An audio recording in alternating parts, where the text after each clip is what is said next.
Assalamualaikum Bunda. Halo guys, jumpa lagi dengan saya Nayu Fiarti. Welcome to my YouTube channel buat kalian yang senang berbisnis, senang masak, atau hanya hobi makan dan jalan-jalan. Channel ini cocok banget buat kalian.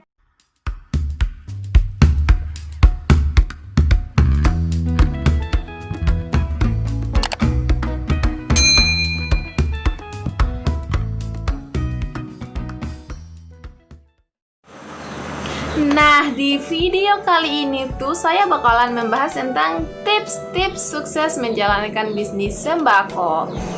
Nah guys, seperti yang kita ketahui bahwa yang namanya penjual sembako itu kan bukan hanya di toko kelontong atau warung-warung kecil saja, melainkan di supermarket.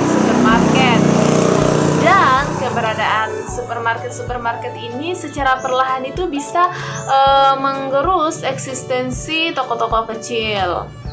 Tapi tenang saja, meskipun Bunda sekalian hanya memiliki usaha yang kecil dan hanya bermodalkan 5 juta rupiah, namun di sini saya bakalan membagi tips agar warung Bunda sekalian itu tetap bisa eksis dan memiliki keuntungan yang cukup besar setiap harinya. Dan ini dia tips-tipsnya. Jadi yang pertama kali kita perhatikan itu adalah jumlah produk yang kita jual. Kenapa kita harus memperhatikan jumlah produk yang kita jual? Karena semakin banyak jumlah produk yang kita jual itu, maka akan semakin banyak pembeli yang berkunjung ke toko kita.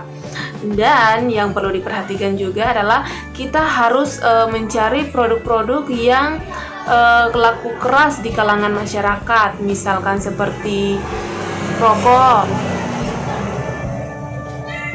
snack, minuman dingin, atau bila perlu kita bisa juga menambahkan jajanan pasar, misalkan seperti roti, gorengan-gorengan, dan lain sebagainya.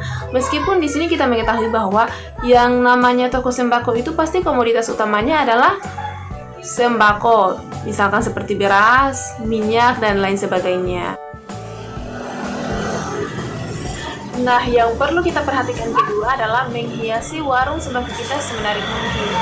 Jadi selain memperhatikan jumlah produk yang dijual, menghiasi warung sembako kita juga semenarik mungkin itu merupakan daya saing tersendiri dengan warung yang lain. Jadi di sini kita bisa memainkan warna tembok atau pencahayaan, dan juga kita bisa menggunakan pernak-pernik yang bisa memancing para pembeli itu bisa berkunjung ke warung kita. Namun di sini perlu juga kita perhatikan bagaimana dan apa pembeda antara warung kita dengan warung yang lain, dan di situ bisa kita mainkan yang namanya menghiasi atau mendesain warung sembako kita agar ramai pengunjung. Kita perhatikan ketiga yaitu adalah penataan. Kenapa di sini saya masukkan penataan? Karena yang namanya penataan itu akan mempengaruhi laris dan tidaknya jualan. Kenapa? Karena para pembeli itu akan dengan mudah menjangkau apa yang akan mereka beli, dan dengan penataan yang rapi mereka juga akan nyaman berkunjung ke warung kita. Nah, yang perlu kita perhatikan keempat itu adalah kepercayaan pelanggan.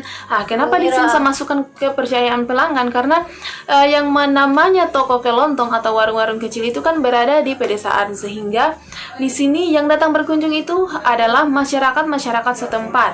Sehingga di sini bisa kita bilang bahwa kita itu sudah saling mengenal, bahkan kita sudah akrab.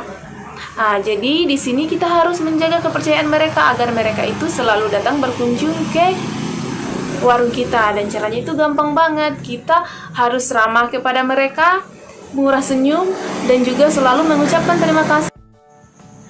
Nah, yang kelima yang mesti kita perhatikan itu adalah mematok harga yang masuk akal. Kenapa kita harus mematok harga yang masuk akal? Karena begini, yang namanya warung kelontong itu kan adalah warung yang menjual dalam jumlah yang sedikit atau eceran, sehingga banyak masyarakat yang datang berkunjung ke warung kelontong atau warung-warung kecil ketimbang ke supermarket. Jadi caranya agar kita tidak kehilangan pelanggan itu kita harus mematok harga yang sedikit namun memiliki untung. Dan jadi begini, mendingan memiliki untung yang sedikit tetapi lancar ketimbang memiliki untung yang besar namun macet. Nah, mungkin itu saja tips-tips dari saya.